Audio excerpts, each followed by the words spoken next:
사 기자 2부 시작하겠습니다. 네, 2부의 주제는 베트남전에서의 한국군의 학살인데요. 3 기자가 취재를 해서 보도를 했습니다. 2024년에 60년 전 전쟁에 대한 얘기를 한다는 게 저도 굉장히 망설여지는 부분이 있어요. 근데 그 얘기를 기꺼이 해주신 분이 있어서 기자로서는 보도하지 않을 수가 없었고요.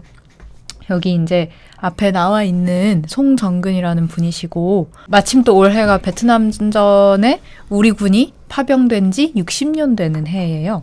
그래서 한번 이 전쟁에 다 드러나지 못한 진실에 대해서 좀 다뤄보면 어떨까 그런 생각을 하던 차에 이 목사님이 이제 그 당시에 저희가 다 아시다시피 민간인들이 거기서 많이 학살됐죠. 예, 이제 그 전쟁 당시에 우리 한국군에 의해서.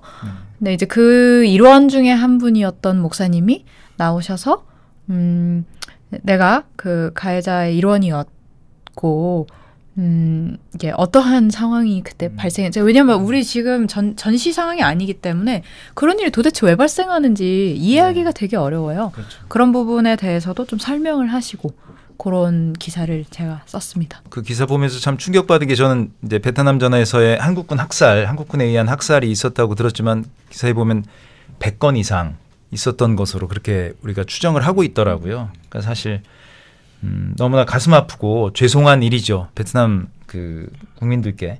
지금 한국 정부는 그동안 이 문제가 굉장히 많이 뭐 한겨레 21을 포함해서 많은 언론 매체에서 제기를 했기 때문에 뭔가 대응을 했을 것 같은데 한국 정부는 이 문제에 대해서 어떤 태도를 갖고 있습니까? 제대로 사과를 하고 그 피해자들에게 배상을 하고 있습니까? 어떤 상황입니까? 부인하고 있어요. 그 상태로 20년이 왔습니다. 뭘 부인한다는 거죠? 그런 사실은 확인할 수 없다. 민간인을 학살한 사실은 없다. 사실은 확인할 수 없다. 사료를 통해서 확인할 수 없다. 예전에 확인할 수 없기 때문에 진상조사도 없죠. 그 노무현 대통령이 그 베트남을 방문해서 그 민간인 학살과 관련해서 사과한 것으로 제가 기억을 하는데 그건 아니었습니까? 문재인 정부 때도 사과했습니다. 사과했고요. 네네. 유감을 밝혔는데요. 네네. 하지만 공식적으로 국방부가 학살이 있었다고 인정한 적이 없어요. 우리가 왜 저기 일본 정부를 만났을 때 이례적인 유감 표명을 의례적인 걸 하죠. 그렇지만 공식적으로 위안부 등등에 대한 사실 인정을 하지 않고 있잖아요. 그런 상태에서 이루어지는 사과는 뭐랄까 유감스럽다.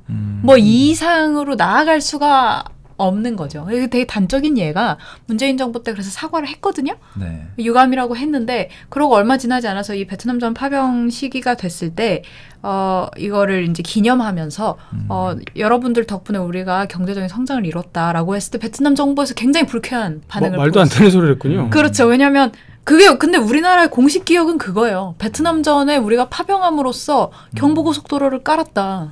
우리가 OECD에 편입될 만큼의 경제 성장을 이뤘다. 근데 그게 피해국 입장에서 얼마나 야만적으로 들리겠습니까? 그건 하지 못할 얘기를 했네요. 2차 가해 2차 가해 이제 거기 가서 하진 않았어요. 우리나라에서 했을 뿐이죠. 하지만 우리나라에서도 해서는 안 될 말 같은데. 그렇죠. 그게 사실은 이 전쟁을 둘러싼 기억이 지금도 너무나 많이 충돌하고 있다는 증거라고 저는 생각합니다. 근데 사실 그 표현은 그동안 굉장히 많이 써왔던 표현입니다. 우리가 한국군이 베트남에 가서 희생함으로써 굉장히 많은 지원을 받게 됐고 그것으로 우리 경제 개발을 했다. 이런 식의 표현은 많이 했는데 현지에 가서 한 건 아니고 국내에서 그렇죠, 한 것이 이제 그러니까 점점 더 말하자면 이제 우리 인식 수준이 높아지니까 그런 것까지도 문제가 되는 것 같습니다. 이번 다큐도 찍었잖아요. 네. 이거에 대해서 사도라는 다큐가 맞습니다. 이제 공개될 예정인데 그 감독님 인터뷰 중에 이 주제를 그러니까 담론화하는 사람들이 적대적이다 이런 말이 인상적이더라고요. 그러니까 실제 당사자 피해자들이나 아니면 참전 군인들은 오히려 더 차분한데 이 주제를 다루는 사람들이 오히려 더 서로 적대적으로 해서 뭔가 이렇게까지 상황이 계속 이어지지 않았나라는 생각도 들었는데 송정근 씨인가요? 송정근 맞습니다. 목사님이 피해자를 만난 장면도 기사에 있어서 그 좀 어땠는지도 좀 자세히 궁금했어요. 그 담론화한다는 건 꼭 그 참전자 회만의 일은 아니었던 것 같아요. 그러니까 저 자신도 돌아보면 사과를 한다고 할 때 막 앞에 가서 막 눈물 나게 막 무릎 꿇고 막 이런 장면들을 사실 생각하잖아요. 사과할 때 그 사람의 모습은 그러니까 송정근님뿐만이 아니고 실제로 찾아봤을 때도 굉장히 번뇌하는 모습들이 사실 느껴져요. 내가 정말 받아들이고 싶지 않은 내 모습, 그리고 나도 또한 명령을 받았던 그런 상황들. 그럼에도 불구하고 어떠한 걸로도 그게 면책될 수 없다는 사실의 직면. 이런 것들이 굉장히 복잡하죠. 그래서 송정근님이 그날 로안 씨를 만나고 이렇게 눈물 흘리시는 모습들이 나와요. 근데 이제 제가 느꼈을 때는 사과를 하는 그 당시의 진정성보다도 그러고 나서 한국에 돌아와서 이분이 참전군인들을 다 만나고 다니시면서 학살이 인정하자고 설득하시거든요. 거기서 어떤 그분의 진정성을 느낄 수 있어요. 이거를 인정해야 우리가 다음으로 갈 수 있다고 생각하신 것 같아요. 반응이 어땠습니까? 그 참전군인? 좋지 않았죠. 네, 그러니까 그게 되게 중요한 거예요. 참전군인들 입장에서는 아까 그런 얘기했잖아요. 경부고속도로를 우리가 깔았잖아요. 그렇죠. 그리고 내가 그 당시에 그다지 원하지 않았는데 사실은 마침 복무식이었고 혹은 우리 집이 너무 가난하고 이런 이유로 사실은 국가의 외화벌이에 국민들 목숨을 담보로 간 거 아닙니까? 그런데 그것이 그냥 학살이나 했고 아무 의미가 없다고 얘기하면 군인들 입장에서는 그걸 견딜 수가 없는 거예요. 맞습니다. 사실 이런 사안은 그 참전 군인이 가해자기도 하지만 여기에 이 기사에도 보면 많이 나오는데 내 친구, 이를테면 이 기자랑 저랑 거기서 같이 복무하고 있는데 같이 얘기하고 담배 피고 술 먹던 동료가 옆에서 총 맞아 죽는 거예요. 근데 내가 총 맞지 않아도 내 동료가 총을 맞는다는 거는 엄청난 그 심리적 피해, 충격이죠. 타격을 받게 되거든요. 그게 다시 이제 복수로 이어지고 이런 악순환이 있는 거여서 사실 가해자면서 피해자인 측면이 저는 있다고 보는데 이런 이분들의 그 마음을 좀 보듬고 좀 치유하기 위해서 정부는 어떤 노력을 하고 있습니까? 그러니까 뭐 정책적인 노력이라는 건 언제나 어쨌든 우리가 최소한의 것들은 하고 있죠. 이제 국가보훈병원 같은 데도 가고. 근데 제가 생각할 때의 가장 큰 문제는 우리 사회가 이 전쟁의 이모저모를 완전히 잊고 있고 기억하고 어떠한 방식으로 기억하고 있지 못하다는 거예요. 그러니까 말하자면 그래서 이분들이 기억의 투쟁을 하고 계신 거거든요. 사실 이 피해자도 그렇지만 가해자인 참전군인들도 기억의 투쟁을 하고 있는 거예요. 날 기억해 주면 좋겠고 사실은 이게 뭐 배상도 제대로 안 됐고 그 당시에 전투수당의 일부가 고속도로로 깔린 거잖아요, 사실은. 그렇죠. 그럼 이 사람들 입장에서는 목숨 걸고 가서 다른 참전국 국가의 이 군인들보다 훨씬 더 못한 돈을 받았거든요. 그렇죠. 네, 그리고 그것 때문에 이제 뭐 이게 국가에서 이 돈을 횡령한 게 아니냐 말도 많았잖아요. 거기에 대한 배상도 지금 안 되고 있고. 그런 점에서 군인들은 억울한 마음이 너무 많은 거예요. 그렇겠죠. 네. 그래서 사실은 방금 아까 사 기자가 이걸 담론화하는 사람이 적대적이다라는 얘기를 했는데 왜 그럴까 생각해 보면 우리가 이 전쟁에 대해서 이 얘기도 할 수 있고 저 얘기도 할 수 있어야 되는데 지금 그게 안 되는 게 문제다. 그러니까 한국전쟁 같은 경우는 한국전쟁 때도 많은 민간 학살이 있었어요. 거기랑 거의 비슷한 이유로. 그렇죠. 낮에는 국군이 있고 밤에는 인민군이 있으니까 이제 거기에 부역될까봐 부역을 의심받아서 많이 죽었죠. 그렇죠. 우리가 민간 학살 얘기도 하고 한국전쟁에서 우리 희생당한 군인 얘기도 합니다. 또한 그걸로 인해서 뭐 자유민주주의 국가를 이뤘다는 어떤 보수 쪽의 기억도 있죠. 근데 베트남전에 대해서는 참전군인이 힘들었다는 얘기를 하면 다른 사람들이 공감을 잘 못하죠. 그러기도 하고 피해자도 있는데 이렇게 되는 거예요.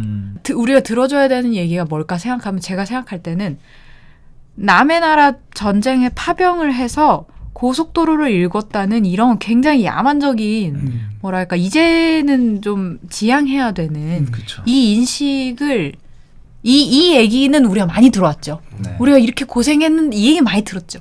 근데 이 사람들이 사실은 국가에 의해 동원된 피해자라는 점은 본인들도 거부한 정체성이에요. 그렇죠. 예, 이분은 그걸 처음으로 어쨌든 이야기하시는 병사인 거죠. 나는 그냥 전장에 놓여진 초라한 개인이었다고 인정하시는 분이죠. 맞습니다. 이렇게 외국에 파병을 할 때는 지금 우리 군은 그 개개인의 동의를 받아서 지원을 받아서 보내잖아요. 근데 당시에는 원하지 않는 병사들까지 다 그러니까 원래는 우리가 군대를 갈 때 우리나라를 지키기 위해서 군대를 간 거지 남의 나라 내전에 개입해가지고 한쪽 편을 죽이기 위해서 군대를 간 건 아니잖아요. 근데 그때는 박정희 대통령의 독재 시절이고 하다 보니까 원하지 않는 병사들이 너무나 많이 끌려가서 5,000명 정도가 죽었다고요. 예. 그러니까 32만 어마어마한 명 파병됐고. 숫자죠. 30명이 파병돼서 5천 명이 죽었으니까 어마어마한 사실은. 여기 기사에 나오는 송정근 씨도 그 제일 처음 파병돼서 1년 넘게 베트남에 있었다고 맞아요. 나오던데 네. 이분도 원하지 않았다고 그렇죠. 네, 했잖아요. 근데 이분이 어쨌든 그렇게 1년 넘게 베트남에서 있고 다시 한국으로 돌아와서 수십 년이 지나서 이렇게 인정하고 사과를 하게 된 건데 그게 좀 그렇게 하게 된 계기도 좀 궁금했어요. 맞아요. 놀랍게도 이분의 이 증언을 다큐로 찍은 분은 아들이고요. 네. 두 분 다 이걸 통해서 뭔가를 잃어보고자 하셨던 건 아닌 것 같아요. 그러니까 아주 사적인 계기였고요. 아들이랑 아버지랑 밥을 먹는데 아버지가 이제 생애 이제 말미에 가까워 오시고 뭐 술도 한잔 하시고 그러다가 얘기하게 됐죠. 그 얘기가 계속 나오게 됐고 명절마다. 그래서 아들 입장에서는 이것이 기록돼야 된다는 모종의 책임감을 좀 느꼈던 것 같아요. 그래서 기록을 해야겠다. 그래서 증언을 영상으로 채록하기 시작했고 네. 그분도 사실은 이 얘기를 이렇게 말씀하셨어요. 내 인생에서 베트남전 14개월은 굉장히 짧은 시간이죠. 하지만 그것이 내 인생에서 미친 영향은 정말 이루 말할 수 없다. 이분에게 이건 풀리지 않는 숙제 같은 거였던 것 같아요. 근데 이제 아들이 물어보니까 한번 어디 기록을 해보자고 하니까 막 나온 거죠. 내 전우가 내 앞에서 어떻게 죽었고 나는 어떻게 그 사람들을 죽이게 됐고 상관의 명령이 어떻게 있었고 뭐 이런 얘기들이 많이 나오게 됐어요. 저희 그 기사를 보시면은 굉장히 구체적으로 나와 있습니다. 왜 그냥 뭐 민간인 학살을 하려고 해서 한 게 아니라 그 구체적이고 어떤 그 배경이 아주 자세히 써 있습니다. 저는 사실 그런 생각 들더라고요. 국방부에서 뻔뻔하게 이런 일 없다고 하니까 제가 사실 고등학교 때 선생님 중에 한 분이 참전이셨는데 그분이 이 양민 학살 한 얘기를 수업 시간에 많이 하셨었어요, 사실은. 그분도 그러니까 고통스러워하던가요? 그때 되면 약간 눈빛이 좀 이상해지는 거예요. 제가 보니까 정신적인 문제가 있을 수밖에 없죠. 생긴 거죠. 근데 그분은 좀 이렇게 좋은 분 아니었던 걸로 기억이 되는데 그러니까 이게 아주 너무나도 많은 사람들이 인정하고 있는 건데 인정하지 않는 것 그리고 이거를 심지어 가해자가 있는 사안에 대해서 경제 발전을 이야기하고 박정희 정권을 막 찬양하기까지 하는 걸 보면 사실 우리나라 역사에서 보면은 이 어떤 뭐 독재 어떤 그런 어떤 일제에 어떤 맞서 싸웠던 투사나 이런 분들을 뭐 탄압했던 부분들을 그냥 전에 뭐 2020년에 원희룡 제주지사 같은 경우에 뭐 그냥 뭐 우리가 그렇게 뭐 단순히 나눌 수 없다. 그 시대를 열심히 살았을 뿐이다 이런 얘기도 하고 또 홍범도 장군 관련해서 우리 기본적인 역사 사실까지도 왜곡하는 그런 일들이 좀 있잖아요. 그러니까 어떤 뭔가 우리가 열심히 살려고 한 거 뭔가 우리가 어떤 죄의식을 느끼기보다는 아마 참전군인들도 뭐 이런 거죠. 죄의식이 있을 텐데 죄의식보다는 자꾸 합리화하려고 하는 그런 게 그런 게 있는 거 아닌가요? 맞습니다. 그러니까 이게 그 다양한 층위를 이제 다 떼서 볼 때가 된 것 같아요. 하나하나 직면하는 게 저는 진짜 우리 사회의 용기라고 생각해요. 그러니까 그런 것과 동시에 그러면 그 병사들만 욕하면 사실 다 쉽죠. 근데 뭐냐면 그때는 그게 일종의 전략이었던 거예요. 그러니까 그 개개 병사가 막 기분 안 좋아서 이게 아니고 그때는 미군이 베트남전을 확전을 해놨는데 계속 죽을 쓰고 있었잖아요. 거기서 계속 막 이길 줄 알고 뭐 만천하에 얘기 다 해놨는데 계속 죽을 쓰고 있으니까 걔는 지상전에 강한 군인들이잖아요. 근데 이렇게 수색 작전을 해야 되는 거 이 사람들은 게릴라니까 감당이 안 되니까 우리한테 파병을 요청을 했죠. 우리는 뭐냐면 일종의 진화를 하는 거예요. 해결사로 간 거죠. 미군들이 뭐 후방에서 이제 포를 쏘면 우리가 이제 들어가서 베트콩이 숨어있는 산 속으로 들어가서 옛날에 우리 지리산에서 빨치산 섬멸하던 것처럼 다 잡아낸 거예요. 그런데 거기서 양민이 학살이 안 되기가 굉장히 어려운 상황인 거죠. 말하자면 국가의 책임이 분명히 있어요. 정상적으로 전투하기 어려운 상황에 우리 군인을 명분도 딱히 없는 전쟁에 그냥 보낸 거 사실 외화벌이 때문에. 그 점을 우리가 다 얘기할 수 있어야 돼요. 그래도 외화벌이란 말도 좀 너무 심한 말 부적절한 것 같습니다. 네. 어떤 뭐 박정희 대통령의 정치적 이해를 위해서 그렇죠. 자신의 그렇죠. 어떤 이해관계를 위해서 그렇죠. 그랬던 게 아닌가 하는 생각이 듭니다. 우리가 좀 신중하게 봐야 될 게 그런 대목 같아요. 그러니까 이 전쟁의 참전을 결정하고 이들에게 민간인 또는 그쪽 군인도 마찬가지죠. 살인하도록 한 건 아닙니까? 그 명령은 대통령이나 사령관이 했지만 그걸 실제로 수행한 사람은 거길 가기를 원하지 않았던 그 대다수의 병사들이었다는 거죠. 네. 그들이 가해자도 되고 또 그런 피해도 피해자도 있고 되죠. 이렇게 됐잖아요. 그러니까 그렇죠.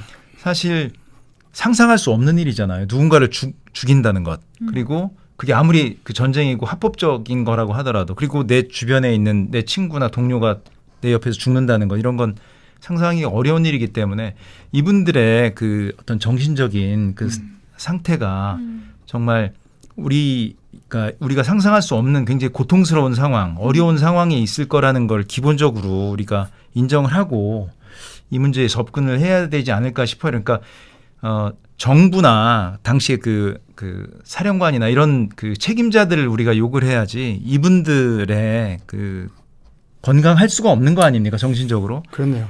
그 상황을 우리가 비난하는 거는 어쨌든 합리적이지 않다.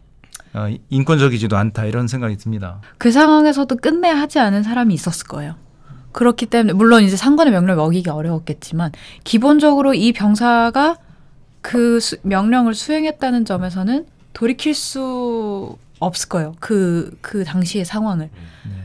그렇지만 그래서 그분들의 책임이 면책되지 않습니다. 어떠한 경우에도. 그렇지만 우리가 이분들 또한 이분들 위에 진짜 명령자가 있었다는 사실 또한 기억하는 거죠. 이 책임을 본다고 해서 병사의 책임이 면해진다고 우리가 주장하는 건 아니지만, 네.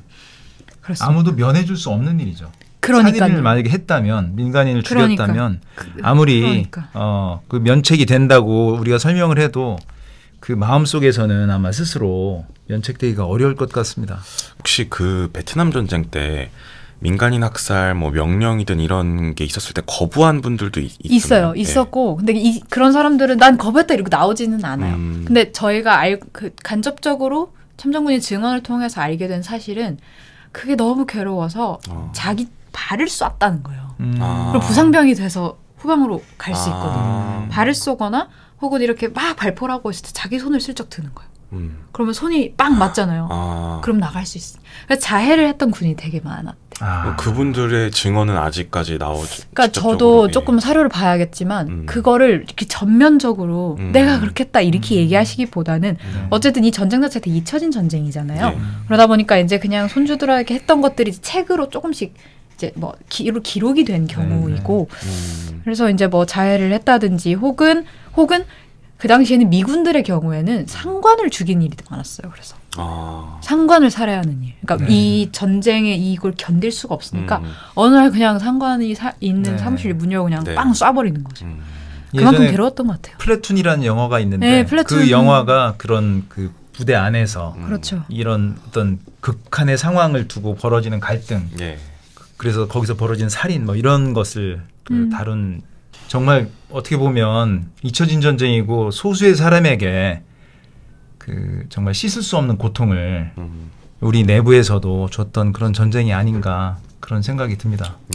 저 이거 마무리하면서 한 말씀 꼭 드리고 싶었는데 제가 처음에 시작할 때 2024년에 60년 전 전쟁 얘기를 한다는 게 좀 의아하게 들릴 수 있다는 말씀 드렸잖아요. 근데 이게 사실은 되게 현재 진행형의 고민이에요. 특히 우리가 앞으로 민주사회로 가는데 굉장히 중요한 질문인데 왜 그러냐면 여기에 대해서 비판적으로 사유하고 후회하지 않으면 그때 그러지 말았어야 됐어라는 집단적 성찰이 없으면 비슷한 결정이 계속 이어질 수 있거든요.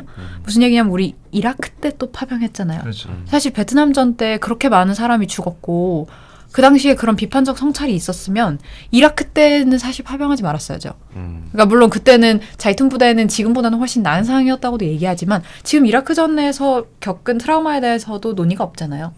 그리고 윤석열 대통령이 우크라이나 때 잠깐 우리 병력 파병한다는 얘기 했었습니다. 그러니까 이게 무슨 얘기냐면 대의 혹은 뭐 경제적 이해관계 등등이 있으면 우리 국민을 전쟁터에 외국의 전쟁터에 동원해도 된다는 인식이 깨지지 않으면 같은 실수가 계속 반복될 수 있다는 거. 이건 되게 현재 진행형의 얘기다. 저는 그 말씀 꼭 드리고 싶었습니다.